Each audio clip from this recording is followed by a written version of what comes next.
பஞ்சமூர்த்திகள் புறப்பாடு கண்டருளுவதற்காகவே இந்த கார்த்திகை தீபப் பெருவிழாவுக்காக தீப தரிசன மண்டபம் என்கிற அற்புதமான மண்டபத்தை மங்கையர்க்கரசியார் 1672 ஆண்டிலே எழுப்பி கொடுத்தாள். இதோ பராசக்தி அம்பாளானவள் பச்சை பட்டு உடுத்தி மீனாட்சி அம்பிகை போலே கையிலே கிளிபிடித்து கொண்டு 4வது மூர்த்தியாக பஞ்சமூர்த்தியிலே புறப்பட்டு வருகிற காட்சியை பார்க்கிறோம். அம்பாள் அழகான மாணிக்க மகுடமானது தலையிலே விளங்க, பக்கத்திலே கையிலே கிளிபிடித்து கொண்டு பச்சை பட்டு உடுத்தி கொண்டு அந்த சொர்ண தங்க காசு மாலைகள் தம்முடைய திருமார்பத்திலே அணிந்து கொண்டு ஆடி ஆடி குலுங்கி குலுங்கி மலையத்வஜன் மகளாகிய மீனாட்சி அம்பிகையாக புறப்பட்டு வருகிற காட்சியை பார்க்கிறோம். மருளேரிடைய பவப்பினிக்கு மருந்தே வருக, வாழ்வளிக்கும் மணியே வருக, மனம் விளக்கும் மதியே வருக, குறையாத பொருளே வருக, வேதாந்த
ஆதியந்தம் ஆயினாய் சோதியுள் ஓர் சோதியானாய் என திருஞான சம்பந்தரும், சோதியே சுடரே சூழ்மொழி விளக்கே என்று மாணிக்க வாசகரும் திருவாசகத்தில் போற்றிப் பரவும் ஒளிச்சுடர், தூண்டா விளக்கின் நற்சோதி என சுந்தரரும், கற்பனை கடந்த சோதி கருணையே உருவமாக நிற்கின்றாய் என செக்கிழார் வருமானும் பாடிப் பரவும் திருவண்ணாமலையாரின் திருத்தலத்திலிருந்து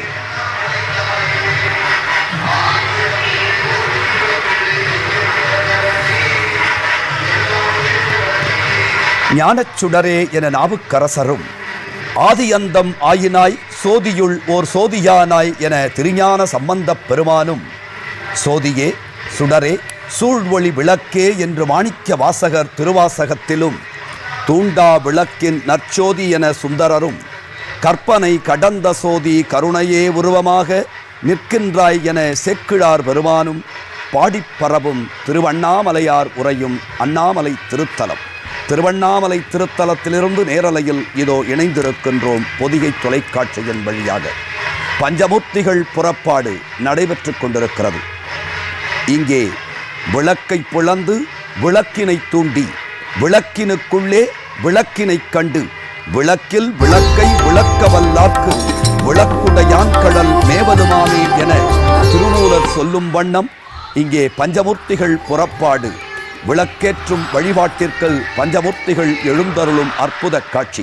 சண்டேச நாயனார் எழுந்தருளி இருக்கிறார்.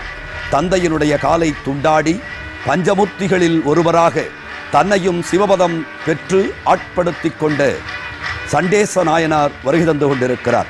இவர் சிவகுடும்பத்தை சார்ந்தவர் இல்லை.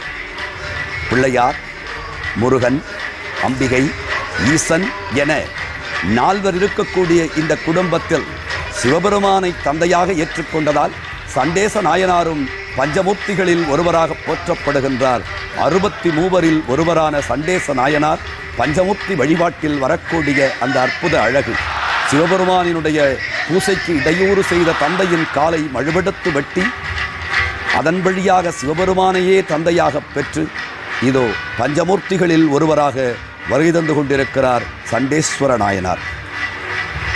நமச்சிவாய வாழ்க, நாதன் தாழ் வாழ்க, இமைப்பொழுதும் என் நெஞ்சில் நீங்காதான் தாழ்வாழ்க. ஆம், நான் மறந்து விடுவேன், ஆனால் இமைப்பொழுது கூட அவன் என் நெஞ்சை விட்டு நீங்க மாட்டான் என மாணிக்கவாசகப் பெருந்தகை போற்றிப் பரவக்கூடிய ஈசன். கோகழி ஆண்ட குருமனிதன் தாழ்வாழ்க, ஆகமம் ஆகி நின்று அன்னிப்பான் தாழ்வாழ்க. ஏகன் அநேகன் இறைவன் அடி வாழ்க என வாழ்க வாழ்க என வாழ்த்தக்கூடிய சிவபுராணம் சிந்தித்துக் கொண்டிருப்போம். சிவனை நினைக்க நினைக்க வந்த வினை யாவும் விலகும்.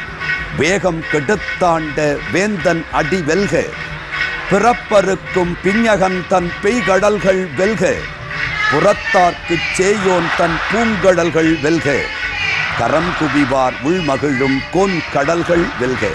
யாரெல்லாம் கரங்களை குவித்து வணங்கிக் கொண்டிருக்கின்றார்களோ அவர்களினுடைய உள்ளத்தை மகிழச் செய்யக்கூடிய நிகழ்வுகள் தொடரும் என கரம் குவிவார் உள்மகிழும் கோன் கடல்கள் வெல்க, சிரம் குவிவார் ஒங்குவிக்கும் சீரோன் கடல் வெல்க. சிரம் குவிதல் என்றால் ஒருமித்த மனத்தோடு இறைவனாகிய சிவபெருமானை யார் வணங்குகின்றார்களோ அவர்கள் இந்த உலகில் மிகப்பெரிய சிறப்பினை பெறுவார்கள். சிரம் குவிவார் ஓங்குவிக்கும் சீரோன் கடல் வெல்க என வெல்க வெல்க என சிவனடியார்கள் வெல்ல வேண்டும் என்பதை சொல்லி ஈசன் அடி போற்றி, எந்த அடி போற்றி, தேசன் அடி போற்றி, சிவன் சேவடி போற்றி, நேயத்தே நின்ற நிமலனடி போற்றி, மாயப் பிறப்பருக்கும் மன்னன் அடி போற்றி, சிறார் பெருந்துரை நம் தேவன் அடி போற்றி, ஆறாத இன்பம் அருளுமலை போற்றி, சிவனவன் என் சிந்தையுள் நின்ற அதனால் அவன் அருளாலே அவன் தாழ் வணங்கி. ஆம், அவன் அருள் இல்லை என்றால் இந்த வழிபாட்டினை நம்மால் செய்ய முடியுமா? அவன் அருள் இருப்பதனால்தான், அவன் அருள் கூட்டி வித்திருப்பதனால்தான் நாம் இங்கே குழுமி இருக்கிறோம் என்பதை சொல்லி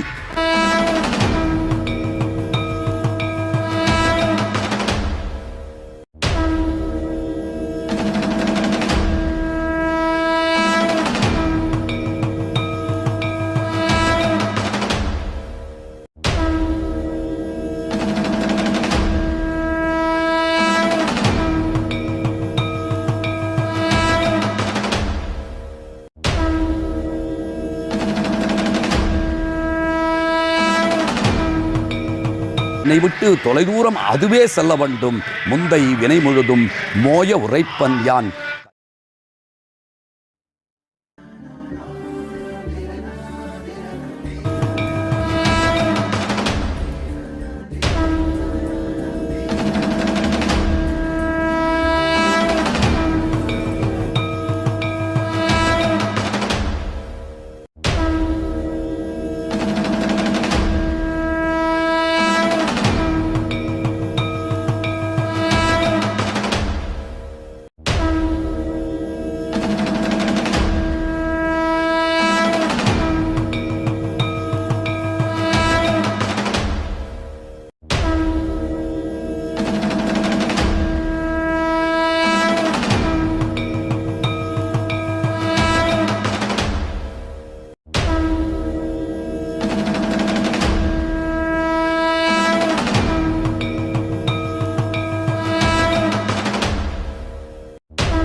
சிவாய.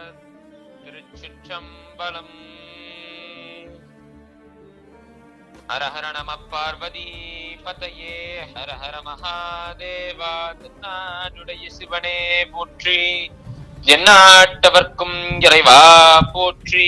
காவாய் கனகத்திரளே போற்றி, கைலை மலையானே போற்றி போற்றி.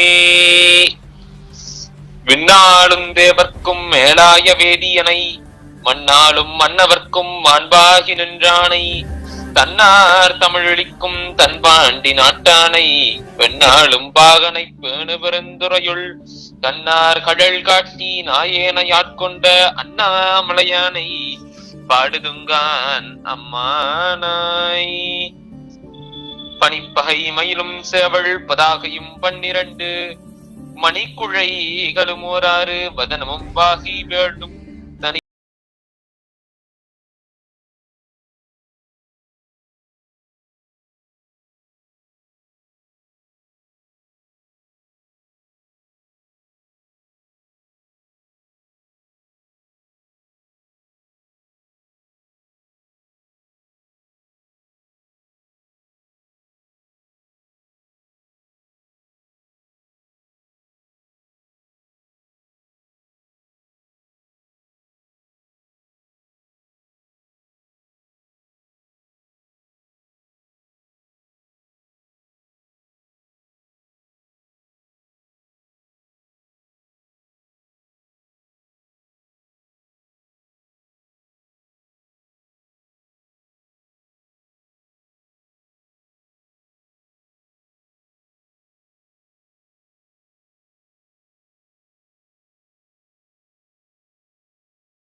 குறிப்பிட்டிருப்பார்.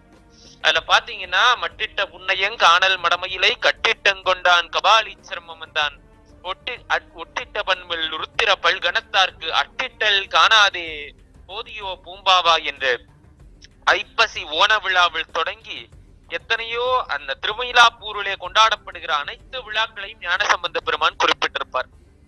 அதிலே நம் கார்த்திகை தீபத்தையும் அவர் குறிப்பிட்டிருக்கிறார். துளக்கில் கபாலி சரத்தாந்தொல் கார்த்தியினால், அதாவது என்ன கூறுகிறார்? வளைக்கை மடநல்லார் மாமகிலை.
மடநல்லார் மாமயிலை வன் மருங்கில் துளக்கில் கபாலி சரத்தான் தொல் கார்த்திகையினால், அந்த கபாலீச்சர பெருமானுடைய கார்த்திகையினால் தளத்து ஏந்து இளமுலையார் தையலார் கொண்டாடும் அந்த பெண்கள் எல்லாம் அந்த கார்த்திகை நாளில கையில விளக்குகளை ஏந்தி கொண்டாடும். விளக்கீடு காணாதே போதியோ பூம்பாவா என்று 9ஆம் நூற்றாண்டுல வந்து ஞானசம்பந்த பெருமான் பாடியருள் இருக்கிறது. இப்படி கார்த்திகை தீபமானது 9ஆம் நூற்றாண்டிலும் இருந்திருக்கிறது. அதன் பிறகு வந்த எத்தனையோ அருளாளர்களும் பாடியிருக்கிறார்கள் கார்த்திகை தீபத்தை. நம் அருணகிரி பெருமான், அந்த பெருமானை பற்றி நாம் இந்த பதிவில், இந்த நேரலை நேர்முக வர்ணனைகள் நாம் மிக விரிவாக சிந்திக்க இருக்கிறோம். ஏனெனில் அவர் திருவண்ணாமலையுடைய சிறப்புகளில் அந்த அருணகிரி பெருமானும் ஒருவர். ஆகையால் அந்த அருணகிரி பெருமான் கூட தனது திருப்புகழில் இருந்த வீடும் கொஞ்சிய சிறுவரும் முருகேழும் என்கிற ஒரு திருப்புகழில் விளங்கு தீபம் கொண்டுனை வழிபட அருள்வாயே என்று பாடியிருக்கிறார். அப்படி வந்து எத்தனையோ இலக்கியங்கள்ல நம் தமிழ்ல வந்து ஒரு தொன்மையை, ஒரு பொருளினுடைய, ஒரு விழாவினுடைய அல்லது ஒரு ஆலயத்தினுடைய தொன்மையை அறிந்து கொள்ள வேண்டுமானால் அதோடைய திருவிழாக்கள், அதோடைய இலக்கியங்கள், அந்த ஆலயத்தினுடைய கல்வெட்டுகள் மூலமாகத்தான் நம்மால் அதை அறிந்து கொள்ள இயலும். அப்படி அவற்றில் ஒன்றாக இருக்கிற அந்த இலக்கியங்கள் நமக்கு இந்த கார்த்திகை தீபத்தை மிகவும் பழமையான ஒரு பண்டிகையாக கூறியிருக்கிறது. நம் தமிழ்நாட்டில் முந்தைய காலங்கள்ல இந்த கார்த்திகை தீபம் தான் பெரிய அளவுல கொண்டாடப்பட்டு வந்தது. தீபாவளி கிடையாது.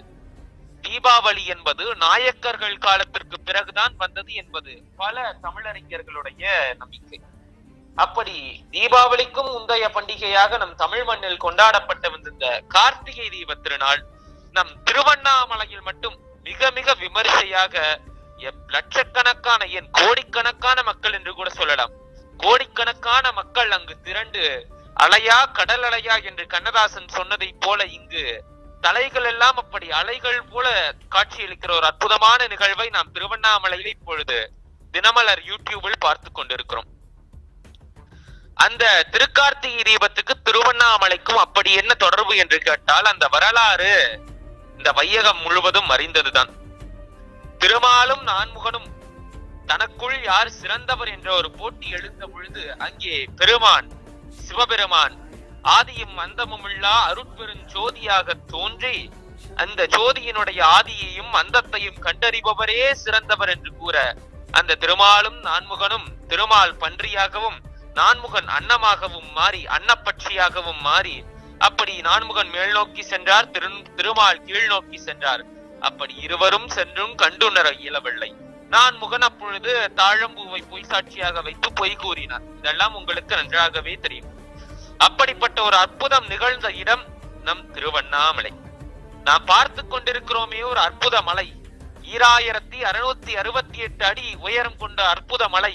அப்படி சிவபெருமானுடைய திருவருட்கோலத்தை நமக்கு நினைவுபடுத்துகிற இந்த அற்புத மலை, அந்த அற்புத மலைதான் அன்று திருமாலும் நான்முகனும் சென்றுணரா ஜோதியாக இருந்த மலை. அப்படி சோதிமயமாக இருந்த பெருமான் தேவர்களுடைய வேண்டுகோளுக்கு இணங்கி அப்படி மலை உருவம் கொண்டார். தேவர்கள் இன்று நாம் பார்ப்பதை போல நாமெல்லாம் திருவண்ணாமலைக்கு போனா அந்த 2268 அடி உயரம் கொண்ட அவ்வளவு பெரிய மலையை அப்படி செம்மாந்து வியந்து பார்ப்போம். அப்படி பெருமானை காண்பது போலவே பார்ப்போம், பக்தியோடும் பரவசத்தோடும். அப்படி தேவர்களும் அந்த மலையை பார்த்தார்கள். இவ்வளவு பெரிய மலையாக இருக்கிறதே, இந்த மலையை நாம் எப்படி மாலைகள் சூட்டி அப்படி அபிஷேகங்கள் புரிந்து இந்த மலையை நாம் எப்படி வணங்குவது? இந்த மலையை சூட்டும் அளவிற்கு மாலைகள் எங்கும் கிடைக்காதே என்று வருந்தி எம்பெருமானிடம் முறையிட்டனர். அப்படி தேவர்களுக்காக கருணை கூர்ந்த பெருமான் தன்னுடைய திருவருட்கோலத்தை, அந்த மலை வடிவாக இருந்த கோலத்தை ஒரு சிறு லிங்க வடிவாக மாற்றி தேவர்களுக்காக லிங்க வடிவம் கொண்டார். அந்த சிவலிங்கம் தான் நாம் இன்று திருவண்ணாமலையில் நாம் எல்லாம் சென்று வணங்குகிற அண்ணாமலையார். உண்ணாமலை உமையாளோடும் உடனாக்கிய அண்ணாமலையார் அந்த சிவலிங்கம் தான். அத்தகைய அற்புதமான மலை, அத்தகைய அற்புதமான சிவமூர்த்தி. இப்படி சிவபெருமானே லிங்கமாகவும் மலையாகவும் இருக்கிற பெருமை திருவண்ணாமலைக்கு மட்டுமே உண்டு. திருக்கைலாய மலைக்கு என்ன பெருமை என்றால், சிவபெருமான் அந்த மலையில் இருக்கிறதுனால திருக்கைலாயத்திற்கு பெருமை. இல்லைன்னா நாம யாராவது திருக்கைலாஷ் யாத்திரை போவோமா? அந்த பனியிலையும் குளிரலையும் நடுநடுங்கி நாம் அந்த யாத்திரை போவோமா? சிவபெருமான் இருக்கிறார் என்பதனால் தானே செல்கிறோம்.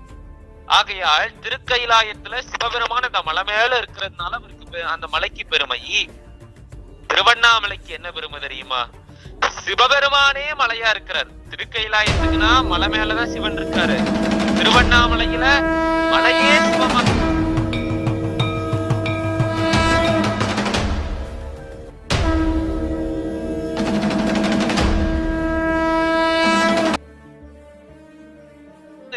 கருணாமூர்த்தியாக கருணை கடலாக இருக்கிற அண்ணாமலை பெருமானையே வழிபடலாம். இந்த மலையும், அதாவது இன்று நாம் கொண்டாடுகிற இந்த கார்த்திகை தீப பெருவிழா எப்படி 2000 ஆண்டுகள் பழமையானது என்று கூறினேனோ, அதே போல இந்த கார்த்திகை தீப பெருவிழாவில் நாம் இந்த கார்த்திகை தீப ஜோதியை ஏற்றுகிறோமே அந்த அண்ணாமலை, அந்த அண்ணாமலையும் ஏறத்தாழ ஒரு 200 கோடி ஆண்டுகளுக்கு மேலாக பழமை வாய்ந்தது என்று நம் வரலாற்று ஆய்வறிஞர்கள் கூறுகிறார்கள். இந்த மலையானது உலகம் தோன்றிய நாள் முதலே இருந்து வருகிறாராம். உலகம் தோன்றிய நாள் முதல் கிருதயுகத்தில் இந்த மலை நெருப்பு மலையாகவும், திரேதா யுகத்திலே மாணிக்க மலையாகவும், துவாபர யுகத்திலே அப்படி பொன் மலையாகவும், தங்கமே வடிவாகிய மலையாகவும், பொன்னார் மேனிய மலையாகவும் இருந்த மலை தற்பொழுது கலியுகத்திலே கல்மலையாக மாறி இருக்கிறது. என்ன காரணம்? இதை நாம் நயமாக உணர வேண்டும் என்றால், இந்த கலியுகத்திலே பல மனிதர்களுடைய நெஞ்சங்களும் கல்லாக விட்டது. அதனாலதான் இந்த மலையும் இப்பொழுது கல்லாகி இருக்கிறது. இப்படி நாம் இதை நயமாக சொல்லலாம். அத்தகைய சிறப்புடையது இந்த திருவண்ணாமலை. இந்த மலையும் சிறப்பு, இந்த ஆலயமும் சிறப்பு. பஞ்சபூத தலங்களிலே நெருப்பு தலம் இந்த ஆலயம்.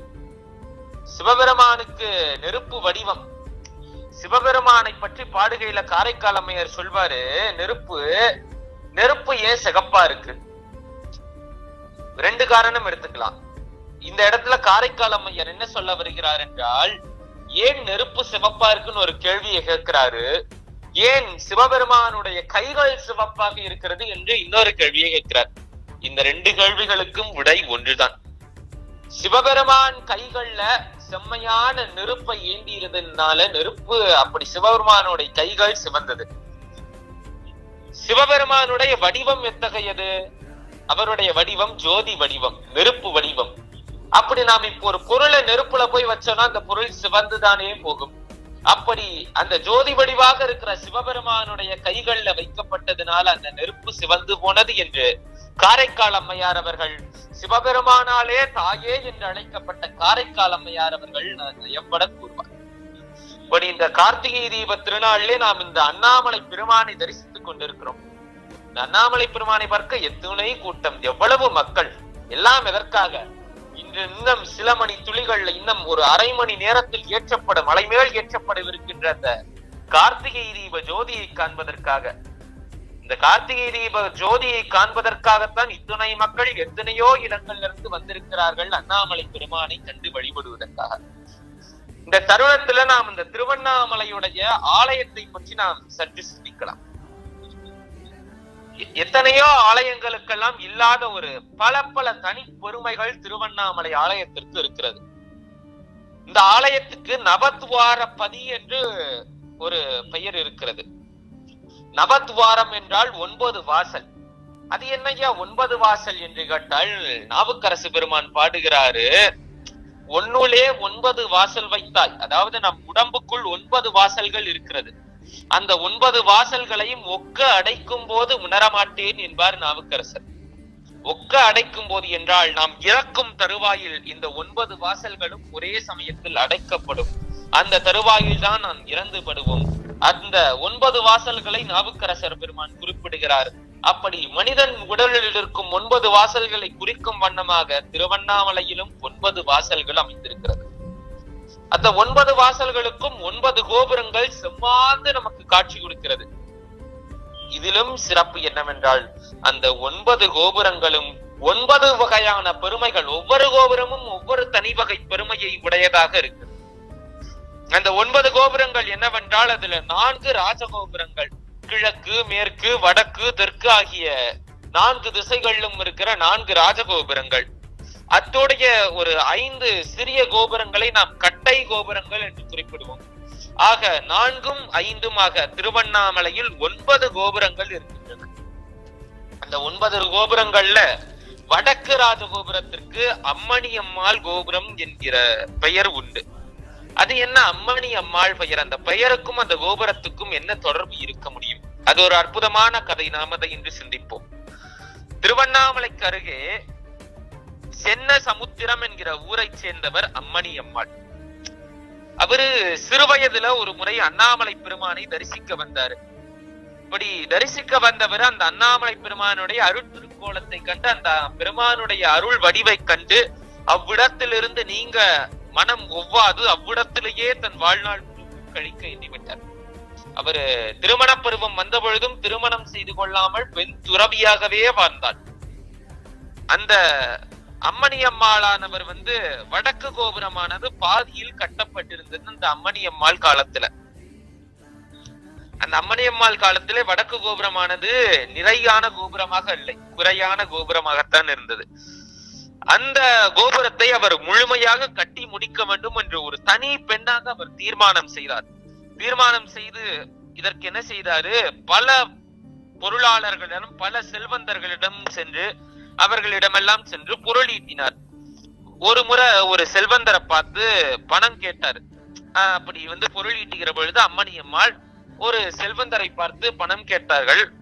அப்பொழுது அந்த செல்வந்தர் அவர்கிட்ட பணம் இல்லை என்று சொல்லிவிட்டார்.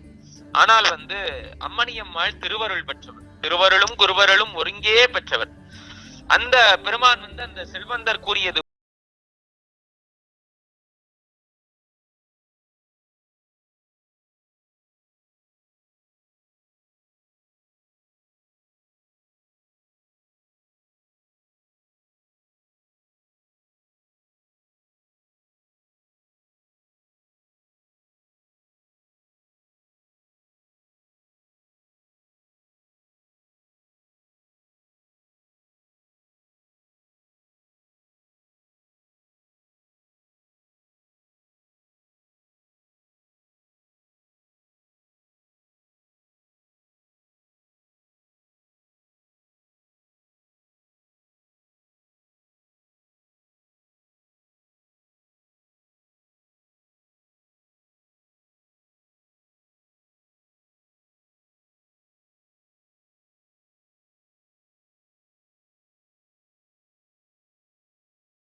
முருகப்பெருமான் திருச்செந்தூரிலும் நிகழ்த்தியருளினார். இப்படி திருநீரை வைத்தே அம்மணியம்மாள் திருவண்ணாமலை கோபுரத்தை 171 அடி உயரம் கொண்ட கோபுரத்தை எழுப்பினார்.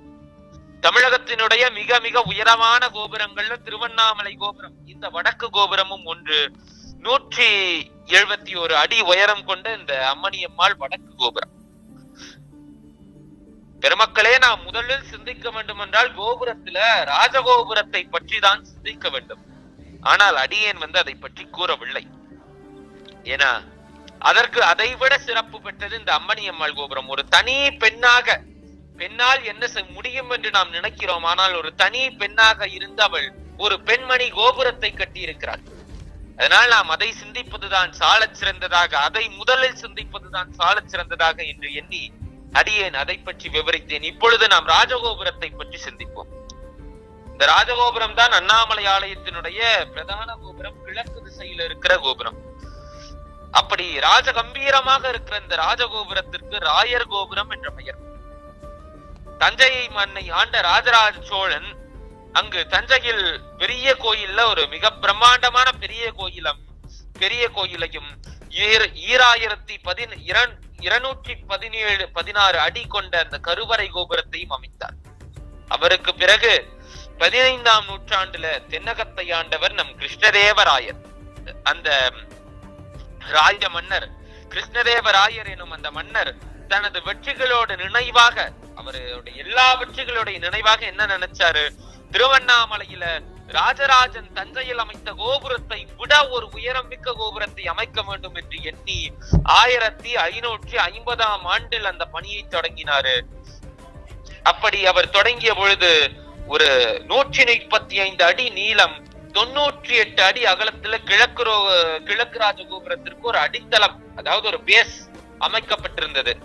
அந்த 135 அடி நீளம் கொண்ட ஒரு பேஸுக்கு முன்பாகவே அந்த ஒரு அடித்தளத்திற்கு மேலேயே அப்படியே பாதியில் நின்ற கோபுரத்தை தொடர்ந்து கிருஷ்ணதேவராய மன்னர் அந்த ராஜராஜன் கட்டிய கோபுரத்தை விட, ராஜராஜன் 216 அடி கட்டினாரு, அந்த கோபுரத்தை விட ஒரு அடி அதிகமாக 217 அடி உயரத்துல 11 நிலைகளுடன் இந்த ராஜகோபுரத்தை அமைத்தார். நாம் முன்பே அம்மணியம்மாள் கோபுரம் எப்படி உயரமான கோபுரம் என்று 171 அடி என்று சொன்னோமோ, அதே போல இந்த ராஜகோபுரம் கிழக்கு கோபுரமும் 217 அடி கொண்டு திருவண்ணாமலையுடைய உயரமான கோபுரமாக இருக்கிறது. தமிழகத்திலே மிக உயரமாக அமைந்த கோபுரங்கள்ல 2வது இடம் திருவண்ணாமலை கோபுரத்துக்கு தான். திருவண்ணாமலையுடைய கிழக்கு ராஜகோபுரத்துக்கு தான், அவ்வளவு சிறப்பான கோபுரம். இன்னொன்று கோபுரம், அடுத்த கோபுரம் தெற்கு திசையில் அமைந்திருக்கிற திருமஞ்சன கோபுரம். இந்த தெற்கு திசையில் அமைந்திருக்கிற திருமஞ்சன கோபுரம், அதற்கு திருமஞ்சன கோபுரம் என்று பெயர் என்ற காரணத்தால் என்றால், அந்த திருமஞ்சன கோபுரத்தின் வாயிலாகத்தான் அண்ணாமலை பெருமானுக்கான திருமஞ்சனம் அபிஷேக பொருட்களை எல்லாம் எடுத்து செல்வது வழக்கமாக இருந்தது. அந்த வழக்கம் இன்று வரை இருக்கிறது. அப்படி அந்த திருமஞ்சன கோபுரத்தின் மூலமாகத்தான் பெருமானுக்கான அபிஷேக பொருட்களின் போக்குவரத்து இருக்கும். அப்படிப்பட்ட திருமஞ்சன கோபுரம் 157 அடி உயரம் கொண்டது. ஆனால் நாம் ராஜகோபுரத்துடைய கட்டப்பட்ட ஆண்டை நம்மால் கூற இயன்றது. அதே போல அம்மணியம்மாளுடைய கோபுரத்தை பற்றியும் நம்மால் கூற இயன்றது. ஆனால் இந்த திருமஞ்சன கோபுரத்துடைய கட்டப்பட்ட ஆண்டு வரலாற்று அறிஞர்களால் இன்னும் சரியாக நிர்ணயம் செய்ய இயலவில்லை. இந்த திருமஞ்சன கோபுரத்துக்கு என்ன சிறப்பு என்றால், ஆனி மாதத்துல நடைபெறுகிற ஆணி திருமஞ்சனத்தின் போதும் மார்கழி மாசத்துல நடைபெறுகிற ஆருத்ரா தரிசனத்தின் போதும், இந்த 2 விழாக்களின் போதும் இந்த திருமஞ்சன கோபுரத்தின் வழியாகத்தான் நடராஜ பெருமான் வீதியோலா வருவார். அது போல வீதியோலா முடிந்த பிறகும் இதே கோபுரம் வழியாகத்தான் நடராஜ பெருமான் ஆலயத்துக்குள்ள போவார். அப்படிப்பட்ட சிறப்புடையது இந்த திருமஞ்சன கோபுரம். அடுத்ததாக 4வது கோபுரமாக மேற்கு திசையில இருக்கிறது பேய் கோபுரம். இந்த கோபுரத்துக்கு ஏன் இவ்வளவு வினோதமான பெயர் பேய் கோபுரம் என்று சொல்கிறார்களே? இந்த கோபுரத்திற்கு என்ன இது பேய்னு சொல்கிறார்களே என்று பலர் யோசிப்பார்கள். உண்மையில் பேய்க்கும் இந்த கோபுரத்துக்கும் எந்த சம்பந்தமே இல்லை. இந்த கோபுரத்தினுடைய பெயர் மேற்கு கோபுரம். அதுவே மக்களுடைய பேச்சு வழக்கில் மேற்கோபுரம் என்று அழைக்கப்பட்டு அதுவே பேக்கோபுரம் என மருவி இன்று நாம் அதை பேய் கோபுரம் என்று ஆக்கிவிட்டோம். ஆலயத்தினுடைய கோபுரத்தில் கூட நம் மக்கள் பேயை ஏற்றி விட்டனர். அப்படிப்பட்ட இந்த பேய் கோபுரத்துல 9 நிலை கொண்ட ஒரு உயரமான ஒரு கோபுரமாக இந்த கோபுரம் இருக்கிறது. இந்த கோபுரத்தை அமைத்ததும் கிருஷ்ணதேவராயர் தான். இந்த கோபுரம் 160 அடி உயரம் கொண்டது. ஆக இவைதான் திருவண்ணாமலையிலே பிரதான கோபுரங்களாக இருக்கின்ற 4 ராஜகோபுரங்கள். இதனை தவிர்த்து 5 கட்டை கோபுரங்கள் இருக்கின்றன. அந்த 5 கட்டை கோபுரங்கள் என்ன என்று பார்த்தால், முதலில் நாம் காண்பது வல்லாள மகாராஜா கோபுரம். இந்த வல்லாள மகாராஜா கோபுரம் அந்த பெயருக்கு ஏற்ப இதை அமைத்தது வல்லாள மகாராஜா எனும் திருவண்ணாமலையை ஆண்ட அரசன் தான். இந்த கோபுரம் 1318ஆம் ஆண்டு தொடங்கி 1340ஆம் ஆண்டிற்குள் கட்டப்பட்டதாக வரலாறுகள் கூறுகிறது. இந்த கோபுரத்தை வீர வல்லாள மகாராஜா கட்டினர்.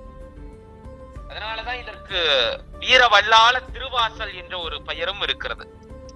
இந்த கோபுரத்தினுடைய கீழ்ப்பகுதியுடைய தூண் ஒன்றில வல்லாள மகாராஜாவுடைய சிற்பமும் இருக்கிறது. இந்த கோபுரத்தின் அருகில்தான் முருகப்பெருமான் கோபுரத்து இளையனாராக காட்சி கொடுக்கிறார். இந்த கோபுரத்து இளையனார் தான் அருணகிரிநாதர். அருணகிரிநாதர் அப்படி வல்லாள மகாராஜா கோபுரத்தில் இருந்து விழுந்த பொழுது அவரை தடுத்தாட்கொண்டு அருளியவர் இந்த கோபுரத்து இளையனார் தான். அத்துடன் இந்த வல்லாள மகாராஜாவுக்கு என்ன சிறப்பு என்றால், நாமெல்லாம் சிவபெருமானை தந்தையாக நினைத்துக் கொண்டிருக்கிறோம். அந்த சிவபெருமானே தன் தந்தையாக வல்லாள மகாராஜாவை ஏற்று இந்த வல்லாள மகாராஜா இறந்த பொழுது வல்லாள மகாராஜாவுக்கான இறுதி சடங்குகளை சிவபெருமானே மகனாக செய்தார். இதைவிட ஒரு மகாராஜாவுக்கு, இதைவிட மானிடனாக பிறக்கப்பட்ட ஒரு மனிதனுக்கு என்ன சிறப்பு கிடைத்துவிட முடியும்? அப்படிப்பட்ட சிறப்பு மிக்கது இந்த வல்லாள மகாராஜா கோபுரம். இதையடுத்து நாம் காண்பது கிளிக்கோபுரம். அது என்ன கிளிக்கோபுரம்? இந்த கிளிக்கோபுரமும் அருணகிரிநாதருடைய வாழ்வோடு நெருங்கிய தொடர்பு கொண்டது. அருணகிரி பெருமான் அப்படி திருவண்ணாமலையை ஆண்ட உதயதாம மார்பான பிரபுரதேவ மகாராஜனுடைய கண் வலியை நீக்குவதற்காக, அவருக்கு ஏற்பட்ட கண் நோயை நீக்குவதற்காக சொர்க்கலோகம் சென்றார் கிளியுரு கொண்டு.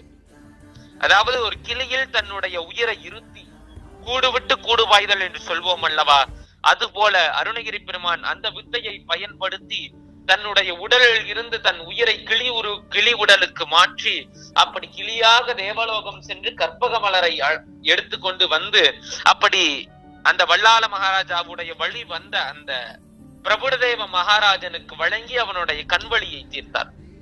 இந்த ஒரு இடைவெளியில் அப்படி அருணகிரி பெருமானுடைய உடலானது பூத உடலானது இருந்த கோபுரம் கிளிக்கோபுரம். அந்த கோபுரத்துலதான் அவருடைய பூத உடல் இருந்துச்சு.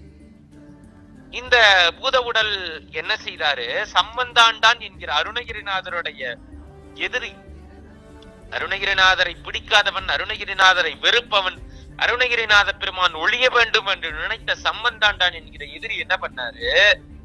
அருணகிரிநாதருடைய அந்த பூத உடலை அப்படியே அவர் எடுத்துக்கொண்டு போய் இங்க பெருமான் சொர்க்கத்துக்கு போய் அந்த பாரிஜாத மலராக இருக்கிற கற்பக மலரை எடுத்துக்கொண்டு வருவதற்குள்ள இவன் என்ன பண்ணிட்டான்? பூத உடலை எடுத்துக்கொண்டு போய் அதற்கான இறுதி சடங்குகள் செய்து முடித்து விட்டான். ஆகையால் அருணகிரி பெருமான் மீண்டு வந்த பொழுது அவருக்கான உடல் இல்லை அங்கு. பெருமான் இதையும் தவறாக எடுத்துக்கொள்ளாமல் எல்லாம் அவன் செயல், எல்லாம் முருகப்பெருமான் செயல் என்று எண்ணி அந்த கோபுரத்தில் அமர்ந்து கொண்டே ஆடும் பரிவேல் அணி சேவலென பாடும்படியே பணியாய் எழுவாய் தேடும் கயமா முகனை செருவல் சாடும் தனியானை சகோதரனே என்று தொடங்கி உருவாய் எருவாய் உளதாய் இளதாய் மறுவாய் மலராய் மணியாய் ஒளியாய் கருவாய் உயிராய் கதியாய் விதியாய் குருவாய் வருவாய் அருள்வாய் குகனே என்று முடியும் கந்தர் அனுபூதியாகிய ஞான நூலை பாடி அப்படி அந்த கோபுரத்தில் இருந்து திருத்தணிக்கு சென்று பெருமானுடைய திருக்கரங்களிலே முக்தி பெற்றதாக புராணம் நமக்கு கூறுகிறது. இப்படி அருணகிரிநாதருடைய வாழ்வோடு மிகப்பெரிய தொடர்பு கொண்ட கிளிக்கோபுரம் 81 அடி உயரத்தோடு 5 நிலைகளோடு அமைந்த கோபுரமாக இருக்கிறது. இந்த கோபுரத்தை கட்டியவர் ராஜராஜ சோழனுடைய மகன் ராஜேந்திர சோழன். இதற்கடுத்து நாம் பார்க்க போவது தெற்கு கட்டை கோபுரம். திருமஞ்சன கோபுரத்திற்குள் நுழைந்ததும் உள்ளே இருக்கிற கோபுரம் இந்த தெற்கு கட்டை கோபுரம். இந்த தெற்கு கட்டை கோபுரமும் பலவித புராண நிகழ்ச்சிகளை விளக்கும் பல்வேறு சிற்பங்களை கொண்டது. அதே போல அடுத்து நாம் காண்பது மேற்கு கட்டை கோபுரம், வடக்கு கட்டை கோபுரம். இந்த மேற்கு கட்டை கோபுரம் என்பது பேய் கோபுரத்தின் வாயிலாக நாம் ஆலயத்திற்குள் நுழைந்ததும் நாம் காண்கிற கோபுரம். வடக்கு கட்டை கோபுரம் அம்மணியம்மாள் கோபுரத்தின் வழியாக நுழைந்தால் நாம் காண்கிற கோபுரம் இந்த வடக்கு கட்டை கோபுரம்.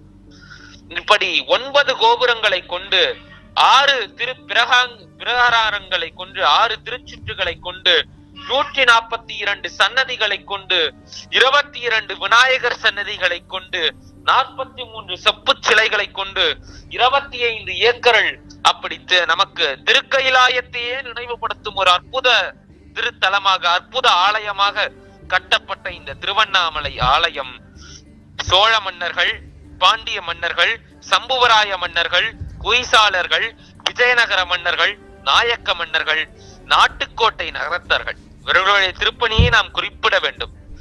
நாட்டுக்கோட்டையைச் சேர்ந்த அந்த செட்டிநாட்டை சேர்ந்த நகரத்தார் பெருமக்களில் மட்டும் கிட்டத்தட்ட 123க்கும் மேற்பட்ட பாடல் பெற்ற தலங்களுக்கு நகரத்தார்கள் திருப்பணி செய்திருக்கிறார்கள். செட்டிநாட்டவர்கள் 123க்கும் மேற்பட்ட பாடல் பெற்ற தலங்கள் 775.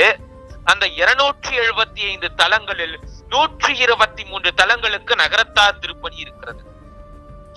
அந்த 123 தலங்கள்ல திருவண்ணாமலையும் ஒன்று. அத்துடன் திருவண்ணாமலைக்கு மட்டுமே ஏறத்தாழ ஒரு 10க்கும் மேற்பட்ட நகரத்தார் குடும்பங்கள் திருப்பணியாற்றி இருக்கிறது. இப்பொழுது கூட திருவண்ணாமலையில் சமீபத்தில் மேகா அன்னச்சத்திரம் என்ற ஒரு அன்னச்சத்திரமானது தன்னுடைய 150வது ஆண்டு விழாவை கண்டது. அந்த அன்னச்சத்திரமானது 150 ஆண்டுகளாகிவிட்டது. அந்த அன்னச்சத்திரமானது அமைக்கப்பட்டு அப்படி 150 ஆண்டுகளுக்கும் மேலாக அந்த அன்னச்சத்திரம் திருவண்ணாமலையில் அமைந்து அங்கு வரும் ஆன்மீக அன்பர்களுக்கும் இறை அன்பர்களுக்கும் பலவிதமான உதவிகளை புரிந்து வந்திருக்கிறது, பலவிதமான சேவைகளை புரிந்து வந்திருக்கிறது. இப்படி நகரத்தார் திருப்பணியோடு பல குறுநில மன்னர்கள், ஜமீன்தார்கள், நம் அம்மணி அம்மாள் எனும் ஏழை பெண் சித்தர் என பல்வேறு தரப்பினருடைய திருப்பணியை பெற்று நம் கண்களுக்கெல்லாம் செம்மாந்து காட்சியளிக்கிறது திருவண்ணாமலையுடைய கோபுரம். இந்த திருவண்ணாமலையை பற்றி நாம் இன்னும் சிந்தித்துக் கொண்டே இருந்தால் சிந்தித்துக் கொண்டே இருக்கலாம், நம் சிந்தை குளிரும். அப்படிப்பட்ட இந்த திருவண்ணாமலையானது எத்தனையோ இலக்கியங்கள், குறிப்பாக தேவார முதலிகளுடைய தேவார பாடல்கள் பெற்ற தேவார பாடல் பெற்ற தலங்கள்ல திருவண்ணாமலையும் ஒரு திருத்தலமாக இருக்கிறது. ஞானசம்பந்த பெருமானானவர் திருவண்ணாமலைக்காகவே 3 பதிகங்கள் 3 பதிகங்கள் பாடியிருக்கிறார்.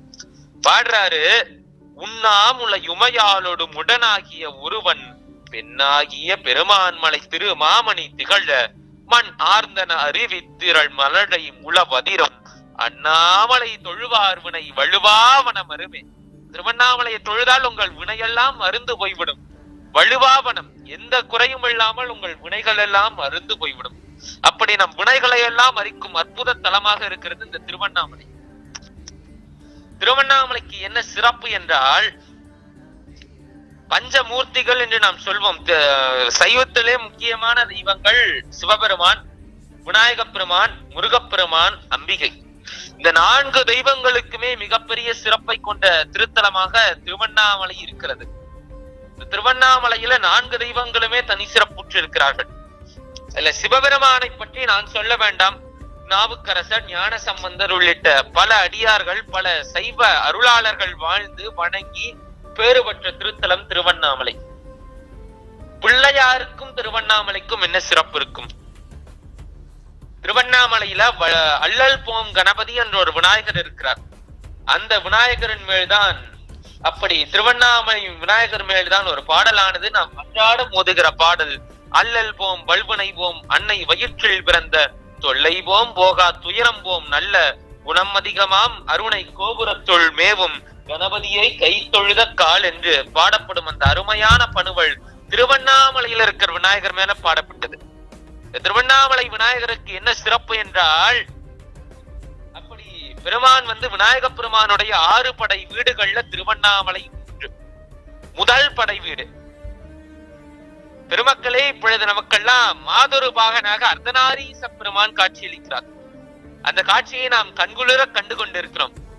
திருவண்ணாமலைக்கு என்ன சிறப்பு என்றால், இந்த அர்த்தநாரீச பெருமானை நாம் திருவண்ணாமலையில் இந்த ஒரு நாள் மட்டுமே வெளியே வர காண முடியும். மீதமுள்ள நாட்கள்ல நாம போய் அவர் உள்ள போய் பார்க்கணும். ஆனால் இந்த ஒரு நாள் மட்டும்தான் அர்த்தநாரீஸ்வர பெருமான் நமக்கெல்லாம் வெளியே வந்து காட்சி கொடுப்பார். பெருமான் நமக்கு வெளியே வந்து காட்சி கொடுக்கிறார். அந்த காட்சியை நாம் கண்குளிர கண்டு கொண்டிருக்கிறோம். அந்த பெருமானை நாம் வணங்கி, அந்த பெருமானை நாம் போற்றி, கண்காட்டு நுதலானும் கண்ணல் காட்டும் கையானும் பெண்காட்டும் உருவானாக இருக்கிற பெருமான், பெண்காட்டும் உருவானும் குறைகாட்டும் ஜடையானும் பண்காட்டும் இசையானும் பயிர்காட்டும் புயலானும் வெண்காட்டுள் உறைவானும் விடைகாட்டும் கொடியானாக இருக்கிற அந்த இடபக்கொடி கொண்ட பெருமானை நாம் உள்ளம் முருகி வணங்கி மகிழ்கிறோம். இந்த பெருமானானவர் ஆலயத்தை விட்டு வெளியே வந்து நமக்கெல்லாம் காட்சி கொடுக்கிற அந்த தருவாயில் தான் கார்த்திகை தீபமானது அந்த திருவண்ணாமலை மீது ஏற்றப்படும். இன்னும் அந்த தீபமானது ஏற்றப்படுவதற்கு சில மணி துளிகளே இருக்கின்றன. அனைத்து பக்தர்களும் அண்ணாமலை கரோகரா, அண்ணாமலை கரோகரா என்று உண்ணாமலை உடனாய பெருமானை போற்றி பணிந்து கொண்டிருக்கிறார்கள். நாமும் அந்த பெருமானை பற்றி தொடர்ந்து சிந்தித்துக் கொண்டிருக்கிறோம். சிந்திப்போம். நாம் விநாயக பெருமானை பற்றி சிந்தித்துக் கொண்டிருந்தோம். விநாயக பெருமானுடைய 6 படை வீடுகள்ல திருவண்ணாமலை ஒன்று. திருவண்ணாமலை முதல் படை வீடு. அதன் பிறகு விருத்தாச்சலம், விருத்தகிரி, முதுகுன்றம் 2ஆம் படை வீடு. திருக்கடவூரிலே இருக்கின்ற அந்த பொல்லா பிள்ளையார் 3ஆம் படை வீடு. அதன் பிறகு நமக்கு பிள்ளையார்பட்டியாக இருக்கிற பிள்ளையார்பட்டியிலே இருக்கின்ற விநாயகர் 5ஆம் படை வீடு. நமக்கெல்லாம் என்று திருமுறைகள் கிடைக்க காரணம் என்றால் திருநாரையூரில் இருக்கிற விநாயக பெருமான், திருநாரையூரில் இருக்கிற பொல்லா பிள்ளையார், அந்த விநாயகர் தான் 6ஆம் படை வீடு. இப்படி முருகனுக்கான 6 படை வீடுகள் போல் விநாயகருக்கான 6 படை வீடுகள்ல திருவண்ணாமலை முதற்படை வீடு. அப்படி விநாயகரோட வழிபாட்டிலும் மிக சிறப்புக்குரிய தலம் திருவண்ணாமலை. முருகப்பெருமான் வழிபாடு என்று பார்த்தால் முருக வழிபாட்டில் ஒரு மறுமலர்ச்சிக்கான தோற்றத்தலமே திருவண்ணாமலை தான். முருக வழிபாட்டில் ஒரு மறுமலர்ச்சி ஏற்படுத்தியவர் அருணகிரிநாதர். அந்த அருணகிரிநாதர் தோன்றிய தலம் திருவண்ணாமலை. அந்த அருணகிரிநாதர் அருள் பெற்ற தலம் திருவண்ணாமலை. அந்த அருணகிரிநாதர் ஏறத்தாழ ஒரு 3000 மக்களுக்கு முன்பு, பிரபுடதேவ மகாராஜனுக்கு முன்பு, அதுல சேட நாராட அகில மேறு மீதாட அபின காலி தானாட அவளோட அன்றதிர வீசி வாதாடும் விடையில் ஏறு வாராட அருகு பூத வேதாளம் அவையாட மதுரவாணி தானாட மலரில் வேத நாராட மருவு வானுலோராட மதியாட வனஜ மாமியாராட நெடிய மாமனாராட மகிழமானி நீயாடி வரவேணும் என்று அந்த 3000 மக்களுக்கு முன்பு, பிரபுடதேவ மகாராஜனுக்கு முன்பு, ஆணவம் கொண்ட சம்பந்தாண்டானுக்கு முன்பு முருகப்பெருமானை வரவழைத்த இடம் திருவண்ணாமலை. அப்படி முருக வழிபாடு, அப்படி முருகப்பெருமான் வந்த இடம். நாமெல்லாம் திருவண்ணாமலையில உள்ளே நுழைந்தவுடன் முதலில் காண்கிற கம்பத்து இளையனார் சன்னதி. அப்படி முருக வழிபாட்டிலும் திருவண்ணாமலையானது சிறப்புற்று இருக்கிறது. அடுத்து உண்ணாமுலை அம்மன். அந்த உண்ணாமுலை அம்பிகை எண்ணுந்தோறும் உள்ளமும் உயிரும் ஊனும் உருகும். அப்படிப்பட்ட அம்பிகை அவள். அந்த அம்பிகைக்கு ஒரு பிள்ளைத்தமிழ் பிரபந்தமானது பாடப்பட்டிருக்கிறது சைவ எல்லப்ப நாவலரால். அவர் பாடுகிறாரு: செனிக்கும் அவர்க்கு கதி அளிக்கும் திருவாரூரும் சென்று. அதாவது திருவாரூரில் பிறக்க முக்தி. அந்த திருவாரூரிலே அம்பிகை கமலாம்பாளாக இருக்கிறார். நீலோத்பாலாம்பாகவும் கமலாம்பாளாக அந்த அம்பிகை இருக்கிறார். திருவாரூரும் சென்று நின்று தரிசித்தவர்க்கு சித்தி தரும் பிள்ளை பதியும் வசித்து வணங்க முக்தி தரும் திருச்சிற்றம்பலமாகிய திள்ளையில் சிவகாமி அம்பியாக வசித்து மனம் முனைக்கு மகிழ்வின் இறந்தவர்க்கு மோக்கங் கொடுக்கும் காசி இரக்க முக்தி தரும் காசியில விசாலாட்சி அம்பிகையாகவும் இருந்து உதிரும் அன்பின் ஒவ்வொரு வகை முத்தி நல்கும் பிரதலமும். இப்படி திருவண்ணாமலையை தரிசிக்க, இப்படி நாம் தில்லையை தரிசிக்க முக்தி, காஞ்சியில வாழ்ந்தால் முக்தி, மதுரையில வாழ்ந்தால் முக்தி, காசியில இறந்தால் முக்தி, திருவாரூரில் பிறந்தால் முக்தி, திருமறைக்காடாகிய வேதாரண்யத்தில் தீர்த்தமாடினால் முக்தி என்று நாம் சொல்லிக்கொண்டே இருப்போம். உத்தர கோசமங்கை மண்ணை விதித்தால் முக்தி என்று பலவாறாக நாம் சொல்வோம். அது அவற்றில் எல்லாவற்றிற்கும் மேலாக திருவண்ணாமலையை நினைத்தாலே முக்தி. இதெல்லாத்துக்குமே பிறப்பு நம்ம கையில இல்ல. நம்ம பிறக்க போகிற பொழுது திருவாரூர்ல தான் பிறக்கிறோம்னு நமக்கு தெரியாது. இறக்கிறப்ப காசியில தான் இறப்போமானும் நமக்கு தெரியாது. அதே போல தில்லையை தரிசிக்க முடியுமா என்று கேட்டாலும் அதுவும் பெருமான் திருவருள் எண்ணம் வைத்தால்தான் நமக்கு சித்திக்கும். ஆனால் திருவண்ணாமலையை நினைக்க வேண்டும் என்றால் இப்பொழுது கூட நாம் நினைத்துக் கொண்டு தான் இருக்கிறோம். இப்பொழுது பேசுகிற நானும் நினைத்துக் கொண்டு தான் இருக்கிறேன். தினமலர் வலையொலி பக்கத்தின் மூலமாக இந்த அந்த திருவண்ணாமலை கார்த்திகை தீபத்தை கண்டு அடியேனுடைய வர்ணனை கேட்கின்ற நீங்களும் நினைத்துக் கொண்டு தான் இருக்கிறீர்கள். அதனால் இனி நீங்கள் ஆணவத்தோடு, கர்வத்தோடு, பெருமிதத்தோடு சொல்லிக் கொள்ளலாம், எனக்கு முக்தி கிடைத்து விடும், சிவபதத்தில் எனக்கு ஒரு இடமானது நிர்ணயம் செய்யப்பட்டு விட்டது, நான் இப்பவே ரிசர்வ் செய்து வைத்துக் கொண்டேன் சிவபெருமானுடைய திருவடி நிழல்ல ஒரு இடத்தை என்று தாங்கள் ஆணவத்தோடு சொல்லிக் கொள்ளலாம். அப்படி முக்தி முக்தி நல்கும் தலம் திருவண்ணாமலை. அப்படி இத்தனை தலங்கள்ல திருவாரூரில, தில்லையில, காசியில, திருமறைக்காட்டிலே, காஞ்சியிலே, மதுரையிலே என இத்தனை தலங்களும் இருந்து தனக்கு தானேர் வளர் அருணை தனமே அந்த இத்தனை தலங்களையும் இருந்த திருவண்ணாமலை திருத்தலத்திலே அப்படி உண்ணாமுலை உமையாளாக இருக்கிற அம்பிகையே தாளோ தாளோ தாளேலோ தருமம் வளர்க்கும் அபிதகுச தாயே தாளோ தாளேலோ. இந்த அம்பிகைக்கு தமிழ்லே உண்ணாமுலை என்று பெயர். அந்த அம்பிகையுடைய முலை உண்ணாமுலை. அந்த அம்பிகையுடைய ஞானப்பாலை, அந்த முளையை அருந்தியது யாரும் இல்லை. ஞான சம்பந்த பெருமானுக்கு கூட அம்பிகையானவள் பொற்கிண்ணத்தில் பாலை எடுத்துதான் கொடுத்திருப்பாளே ஒழிய நேரடியாக வழங்கி இருக்க மாட்டாள். அந்த அம்பிகையுடைய முளையை உண்டது யாரும் இல்லை. அதனாலதான் அந்த அம்பிகைக்கு உண்ணாமுலை என்று பெயர். அந்த உண்ணாமுலைக்கு அம்பிகைக்கு வடமொழியில அபீத குசாம்பிகை என்று பெயர். அதற்கும் அதே விளக்கம் தான். அப்படி உண்ணாமுலையாக இருக்கிற அம்பிகையும் இந்த திருவண்ணாமலையிலே மிகவும் சிறப்புற்று இருக்கிறார். அப்படி முருக வழிபாட்டிலும் சரி, சிவ வழிபாட்டிலும் சரி, தேவி வழிபாட்டிலும் சரி, விநாயகர் வழிபாட்டிலும் சரி என எல்லா வழிபாட்டிலும் சிறப்புற்று இருக்கிற திருவண்ணாமலைக்கு மேலும் சிறப்பு சேர்ப்பவை இந்த திருவண்ணாமலையை சுற்றி, அந்த மலையை சுற்றி அமைந்திருக்கிற 8 லிங்கங்கள். இந்த மலையை பற்றி நாம் சிந்திக்க வேண்டும் என்றால் திருவண்ணாமலை கலம்பகம், அந்த திருவண்ணாமலையின் மேல் கலம்பகம் பாடிய சைவ எல்லப்ப நாவலர் அந்த மலையை பற்றி பாடுகிறாரு. ஒண்ணு சொல்றாரு, சிவபெருமான் கிட்ட கேட்கிறாரு, பெருமானே நீ எதற்கு திருவண்ணாமலையில மலையா மாறின? எதற்குனா 3 கேள்வி கேட்கிறாரு. மலை மிசை இருப்பதற்கோ, அம்பிகையை நாமெல்லாம் மலை அரசி என்று சொல்வோம், மலைகளின் அரசி மலை மகள், அந்த மலைமகளோடு இருப்பதற்காக நீயும் மலையா மாறினியா பெருமானே? இல்லை. மலை சிலையாய் எடுப்பதற்கோ, வேறு மலையாகிய மலையை வில்லாக எடுத்து பெருமான் முப்புறங்களை எரித்தார் என்பது புராணம். அப்படி அந்த மலையை சிலையாக வில்லாக எடுப்பதற்கோ, மலையறையன் மகிழ்வதற்கோ. மலையறையன் என்றால் யாரு? பார்வதி தேவியாருடைய தந்தையாகிய பர்வதராஜன், மலையரசன், இமவான். அந்த இமவான் மகிழ்வதற்காகவோ, ஏன்னா அவன் மலைகளுக்கெல்லாம் அரசன் அல்லவா, அதனால் இமவான் மகிழ்வதற்காக 3 காரணம். பார்வதியோட இருப்பதற்காகவா, அப்படி மலையை வில்லாக எடுப்பதற்காகவா, இமவானை மகிழ்விப்பதற்காகவா, எதற்காக பெருமானே நீ மலையாக எழுந்தருளினா என்று சைவ எல்லப்ப நாவலர் நயம்பட கேட்பார். அப்படி அந்த மலையானது அத்தகைய பெருமையுடைய மலையாக இருக்கிறது திரு அண்ணாமலை. அந்த மலையை சுற்றி 8 திக்கு லிங்கங்கள், 8 திக்கிலும் 8 லிங்கங்கள் அமைந்திருக்கின்றன. அதை நாம் கிரிவலம் வரும் அந்த 14.5 கிலோமீட்டர் தொலைவில் நாம் அந்த லிங்கங்களை எல்லாம் காண்கலாம். அந்த லிங்கங்களை பற்றி நாம் சிந்திக்க வேண்டும் என்றால், இந்திரலிங்கம், இந்திரன் வழிபட்ட இந்திரலிங்கம், அக்னி தேவன் வழிபட்ட அக்னிலிங்கம், யமதர்மன் வழிபட்ட யமலிங்கம், நிருதி வழிபட்ட நிருதிலிங்கம், வருணதேவன் வழிபட்ட வருணலிங்கம், வாயுதேவன் வழிபட்ட வாயுலிங்கம், குபேரதேவன் வழிபட்ட குபேரலிங்கம், ஈசான்ய தேவன் வழிபட்ட ஈசான்ய லிங்கம் ஆகிய 8 லிங்கங்கள் அட்டதிக்கு அதிபதிகளாக இருந்தவர்கள். அந்த 8 பேராலும் அந்த 80 வழிபடப்பட்ட அந்த 8 லிங்கங்கள் நமக்கெல்லாம் காட்சி கொடுக்கின்றன. பெருமக்களே, இப்பொழுது நாம் திருவண்ணாமலையை பற்றி சிந்தித்துக் கொண்டிருக்கிறோம். அந்த அண்ணாமலையாருடைய பெருமைகளை எல்லாம் சிந்தித்துக் கொண்டிருக்கிறோம். இன்னும் ஒரு சில மணித்துளிகள்ல நாம் அந்த பெருமானுடைய, அந்த பெருமானே மலையாக இருக்கிற அந்த அற்புத திருமலையில தீபம் ஏற்றப்பட இருக்கிறது.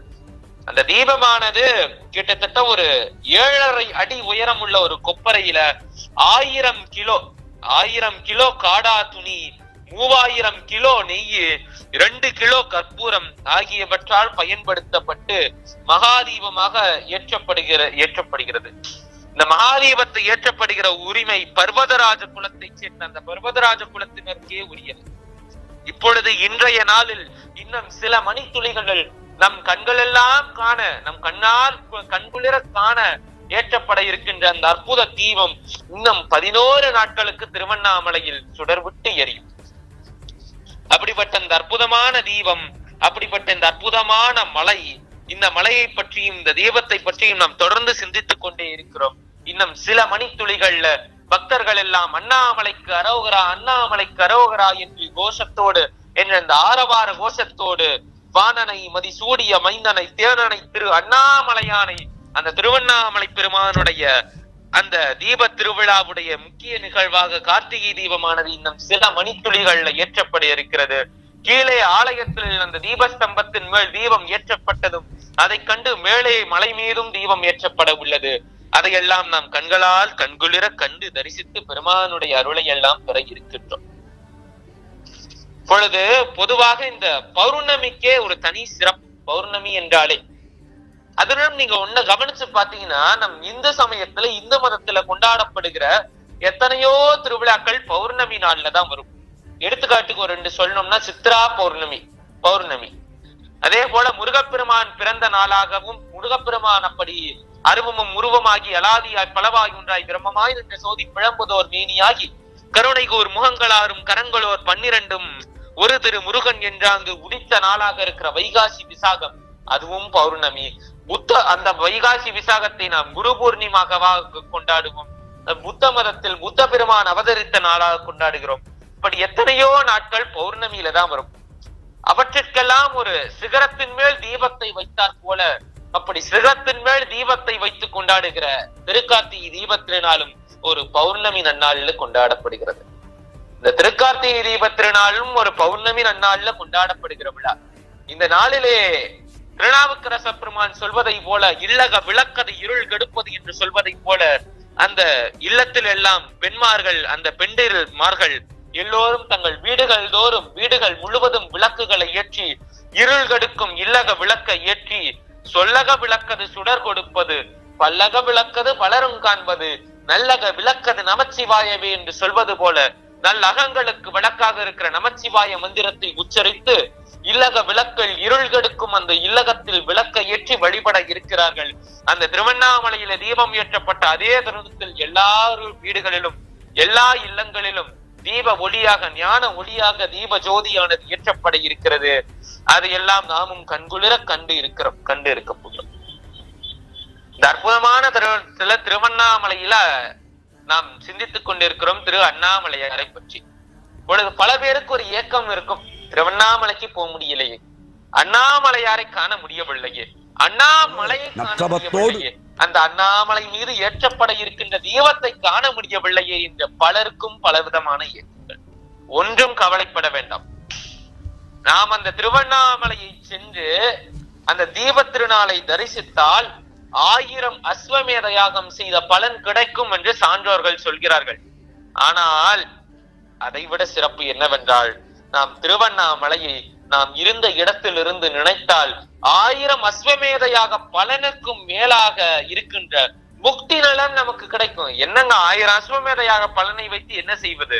அதை விட பெரிய முக்தி நலம் அப்படி முக்தி நலமாக இருக்கிற அந்த மிகப்பெரிய நலம், அந்த வீடு பற்றி நமக்கெல்லாம் நல்குகிற அந்த அற்புதமான தீப ஜோதி நாளிலே நாம் அந்த அண்ணாமலையை நினைத்தாலே போதும்.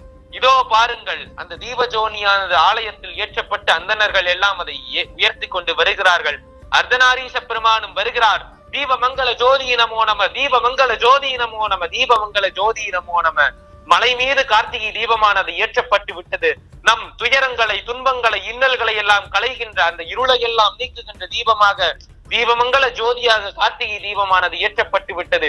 இந்த தருணத்தில் நாம் இறைவனிடம் என்ன வேண்டிக் கொண்டு கொண்டாலும், வேண்டிய போதடியார், வேண்டிய போகமதை வேண்ட பெறாது உதவும் பெருமானாக அந்த அர்த்தநாரீச பெருமானும் நமக்கு வெளியே வந்து காட்சி கொடுக்கிறார். இந்த தருணத்தில் நாம் அந்த பெருமானையும் வணங்கி அப்படி தீபஜோதியாக எரிகின்ற அந்த திருவண்ணாமலை மீது தற்பொழுது ஒரு ஏறத்தாழ 7.5 உயரம் கொண்ட தீப கொப்பரை மீது ஏற்றப்பட்ட தீப ஜோதியை நாம் வணங்குகிறோம். அர்த்தநாரீச பெருமானை வணங்குகிறோம். அண்ணாமலை பெருமானை வணங்குகிறோம். இன்றிலிருந்து நமக்கு வருகின்ற ஒவ்வொரு நாளும் நன்னாளே, இன்றிலிருந்து நமக்கு இருக்கின்ற ஒவ்வொரு பொழுதும் நற்பொழுதே. இந்த பெருமானை வணங்குகிறவர்களுக்கு, இந்த பெருமானை இந்த அற்புதமான தருணத்தில் நினைத்து வணங்குகிற அனைத்து அன்பர்களுக்கும் எல்லா நலங்களும் பெற்று பல்லாண்டு வாழ்வர் என்று பல்லாண்டு பல்லாண்டு பல்லாயிரத்தாண்டு வாழ்வர் என்று வணங்கி வாழ்த்தி, நானும் இந்த உலகம் யாவையும் தாமுலவாக்கிய பெருமான் என்றும் இன்பம் பெருகும் இயல்பினால் ஒன்று காதலித்து உள்ளமும் ஓங்கிட மஞ்சுளார் அடியார் அவர் வான்புகளை வணங்கி வணங்கி போற்றி துதித்து வாழ்வாங்கு வாழ்வோமாக தீப ஜோதியானது மலை மீது ஏற்றப்பட்டு விட்டது. இன்றிலிருந்து அடுத்த 11 நாட்களுக்கு திருவண்ணாமலையிலே இந்த தீப ஜோதியானது சுடர்விட்டு எரிந்து கொண்டிருக்கும். அதன் பிறகும் இந்த தீப ஜோதி எரிந்து கொண்டுதான் இருக்கும். எப்படி சொல்கிறேன் என்றால், இந்த 7.5 அடி உயரம் உள்ள கொப்பரை மீது ஏற்றப்படும் ஜோதிக்கு 11 நாட்கள். ஆனால் இன்றைய நாளிலே இல்லக விளக்கது இருள் கெடுப்பது, சொல்லக விளக்கது சோதி உள்ளது, பல்லக விளக்கது பலரும் காண்பது, நல்லக விளக்கது நமச்சிவாயவே என்று அந்த நல்லக விளக்கல் நல்லகத்தில் நமச்சிவாய எனும் விளக்கை நாம் இன்று ஏற்றி வைத்தால் அது நாம் வாழ்நாள் வரை அணையாது இருக்கும். அப்படி வாழ்நாள் வரை அணையாமல் இருக்கும் அப்படிப்பட்ட ஒரு அற்புதமான விளக்கை நாம் இன்று ஏற்றி வைத்தால் நமக்கு ஒவ்வொரு நாளும் கார்த்திகை தீபம் தான். நம் வாழ்நாள் முழுவதும் தீபமங்கள ஜோதிமயமாக அப்படி பிரகாசித்து இருக்கும். இந்த கார்த்திகை தீப திருநாள்ல நாம் வீடுகளில் எல்லாம் விளக்கு ஏற்றுகிறோம். அப்படி விளக்கேற்றுவதால் என்ன பலன் என்று பலரும் கேட்பார்கள். பலருக்கும் அப்படி ஒரு எண்ணம் உண்டு. பெருமக்களே, திருமறைக்காடு என்கிற ஒரு திருத்தலம், அந்த திருத்தலத்திலே வேதாரண்யம், அந்த வேதாரண்யத்திலே ஒரு எலியானது என்ன பண்ணுச்சான், சிவபெருமானுடைய திருச்சன்னதிக்கு முன்பு ஏற்றப்பட்டிருந்த ஒரு விளக்கை தூண்டி விட போனது. அந்த எலி தூண்டி விட கூட போல, அது நம்ம நினைக்கிறோம் தூண்டி விடுன்னு. அந்த எலி அந்த விளக்கில் இருக்கிற நெய்யை உண்பதற்கான போனது. ஆனால் உண்ணுகிற பொழுது என்ன ஆயிருச்சு, அந்த விளக்கானது அந்த எலியோட மூக்குல சுற்றுச்சு. எலிக்கு சினம் வந்து விட்டது. அதனால என்ன பண்ணுச்சு, அப்படியே அந்த திரியை அப்படியே தூக்குனுச்சு மேல. இப்ப என்ன ஆனது, அப்படியே திரியானது கீழே இறங்கி கிட்டத்தட்ட அணைய இருந்த ஒரு விளக்கானது ஏற்றப்பட்டது. அந்த அணைய இருந்த விளக்கானது அணைவதிலிருந்து மீட்கப்பட்டு அப்படி சுடர் விட்டு எரிய தொடங்கியது. அந்த எலி யாரு தெரியுமா? நாமெல்லாம் ஐப்பசி மாசத்துல கேரள மக்கள் எல்லாம் வரவேற்கிறார்களே, அந்த மகாபலி சக்கரவர்த்தி தான். அந்த மகாபலி சக்கரவர்த்தி தான் அந்த எலி. அப்படி ஒரு சாதாரண எலி ஒரு சாதாரண விளக்கை தூண்டி விட்டதனால் அதற்கு மூவுலகங்களையும் அரசாளும் ஒரு வாழ்வு கிடைத்தது என்று நாவுக்கரசு பெருமான் பாடுகிறார். நிறைமறை காடு தன்னில் நீண்டறி தீபன் தன்னை கரைமுடற்றெழிதன் முக்கு சுட்டிட கனன்று தூண்ட நிறைகடல் மண்ணும் விண்ணும் நீண்டவான் உலகம் எல்லாம் குறைவர குடுப்பர் போலும் குறுக்கை வீரட்டனாரே என்று நற்றமிழ் வல்ல நாவுக்கரசு பெருமான் பாடினார். அப்படி ஒரு விளக்க தூண்டி விட்டாலே அரசபோக வாழ்க்கை என்றால் ஒரு விளக்கை ஏற்றினால் நமக்கு முக்தியே கிடைத்து விடாதா? அப்படிப்பட்ட ஒரு முக்தி நலத்தை வழங்குகிற ஒரு அற்புதமான பண்டிகை இந்த கார்த்திகை தீப பண்டிகை. இந்த தீப பண்டிகையில இந்நேரம் எல்லார் வீடுகளிலும் இருள் கெடுக்கும் இல்லக விளக்கை அனைவரும் ஏற்றி எம்பெருமானுக்கான வழிபாடுகளை எல்லாம் மாற்றிக் கொண்டிருப்பார்கள். இந்த அற்புதமான நேரத்துல நாம் இந்த திருவண்ணாமலை தலத்தின் மீது நாவுக்க ஞானசம்பந்த பெருமான் பாடிய தேவாரத்தை பற்றி சிந்தித்தோம். உண்ணாமலை உமையாளோடு முடனாகிய ஒருவன் பெண்ணாகிய பெருமான்மலை திருமாமணி திகழ மண்ணாந்தன அறிவித்துகள் திரள் மணழை முளபதிரும் அண்ணாமலை தொழுவார்வனை வழுவாவனம் அருமை என்று சிந்தித்தோம். அது போலவே நாவுக்கரசு பெருமானும் திருவண்ணாமலைக்காகவே பல பதிகங்களை பாடியிருக்கிறார். அதுல பாருங்க, ஒரு பதிகம் என்ன சொல்றாரு பாருங்க, அற்புதமா நாவுக்கரசு பெருமான் சொல்வாரு. வட்டனை மதிசூடிய வானவர் சிட்டனை திரு அண்ணாமலையினை இட்டனை இகழ்ந்தார்புறம் மூன்றையும் அட்டனை அடியேன் மறந்து உய்வேனோ என்று நாவுக்கரசு பெருமான் பாடுகிறார். அதுல இன்னொரு பாடல், இன்னொரு பதிகம் இலிங்க புராண திருக்குறந்தொகையாக நாவுக்கரசு பெருமான் பாடினாரு. அதுல ஒரு செய்தி நயம்பட கூறுவாரு. அலரும் நீரும் கொண்டு ஆட்டி தெரிந்தலர். நம்மள சொல்றாரு, நம்ம பெருமானை அப்படி மலர்களாலும் நீர்களாலும் கொண்டு நாம் அவரை வணங்கவில்லையாம். திலகம் மண்டலம் தீட்டி திரிந்தலர். அந்த பெருமானை வணங்கி திருநீற்றை தீட்டி நாம் திரியவில்லையாம். உலகமூர்த்தி ஒளி நிற வண்ணனை செலவு காணல் உற்றாரன் இருவரின். எப்படி பாடுறாரு பாருங்க. இந்த அண்ணாமலை பெருமானை காண 2 பேரை தவிர யாருமே வரலையாம். 2 பேர் தான் அதுக்கு செலவு செய்தார்களாம் பெருமானை காண்பதற்காக. வேறு யாரும் அவரை அலரும் நீரும் கொண்டு ஆட்டி தெளியவில்லை. திலகம் மண்டலம் தீட்டி திரியவில்லை. உலகமூர்த்தி ஒளி நிற வண்ணனை அப்படி செலவு செய்து அப்படி அன்னப்பட்சியாகவும் அப்படி ஒரு பன்றியாகவும் மாறி அந்த பெருமானை காண வந்தது திருமால் நான்முகனாகி இருவர் மட்டுமே என்று நாவுக்கரசு பெருமான் நயம்பட பாடுவார். அப்படி நாவுக்கரசராலும் ஞான சம்பந்த பெருந்தகையாலும்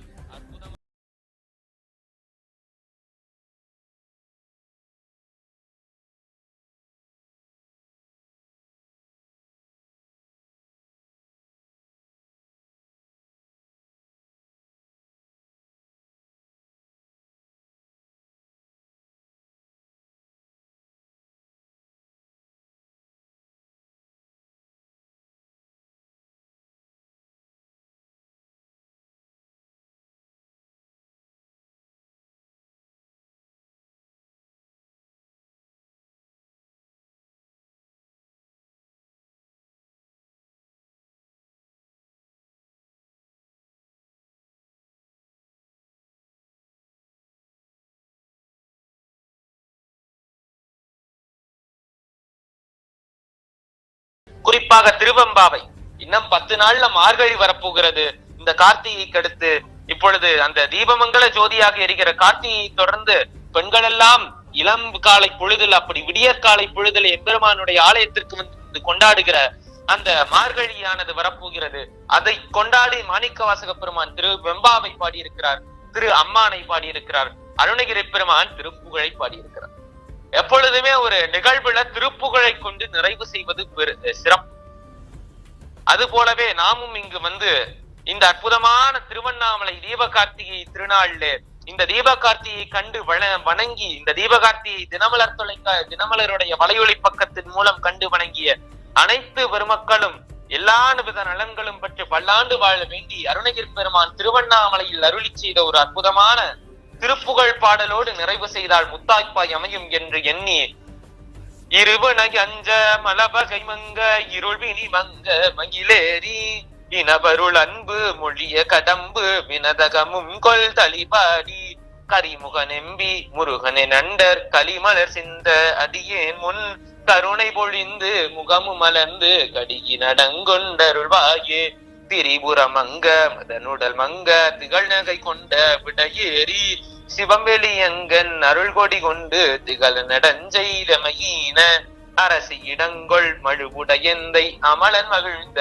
குருநாதா அமலன் மகிழ்ந்த குருநாதா அருணை விலங்கள் மகிழ்குரமங்கை அமளி நலங்கொள் பெருமாளே அருணை விலங்கள் மகிழ்குரமங்கை அமளி நலங்கொள் பெருமாளே என்று அந்த அருணைவாழ் ஆறுமுக பெருமானுடைய திருவடி தாமரைகளையும் அருணைவாழ் அருணாசல பெருமானுடைய திருவருளையும் உண்ணாமுலை அம்மையுடைய அற்புத அருளையும் அருணையில் அள்ளல் போம் விநாயகராக இருக்கிற விநாயக பெருமானுடைய அருளையும் திருவண்ணாமலையில் அப்படி நமக்கெல்லாம் தீபமங்கல ஜோதியாக அப்படி சிவமயமாக இருக்கிற அந்த ஞான மலையையும் அந்த தீபமங்கல ஜோதியையும் வணங்கி இந்த தீபமங்கல ஜோதி விழாவாக இருக்கின்ற கார்த்திகை தீப திருநாளை இந்த தினமலர் வலையொலி பக்கத்தோடு இணைந்து இந்த தினமலர் வலையொலி பக்கத்தின் மூலம் திருவண்ணாமலையை கண்டு கழித்த அனைத்து அன்பர்களுக்கும் செல்வன் வி பழனியப்பன் புதுவையிலை சார்ந்த சிவகங்கை மாவட்டம் புதுவையிலை சார்ந்த செல்வன் வி பழனியப்பனுடைய செம்மாந்த நன்றிகளை அந்த சிறியவனுடைய நன்றிகளை எல்லாம் உரித்தாக்கி உண்ணாமலை உமையாளுடன் உடனாகிய அண்ணாமலை அண்ணனுடைய திருவடி தாமரைகளை வணங்கி விடைபெறுகிறேன். நன்றி, வணக்கம்.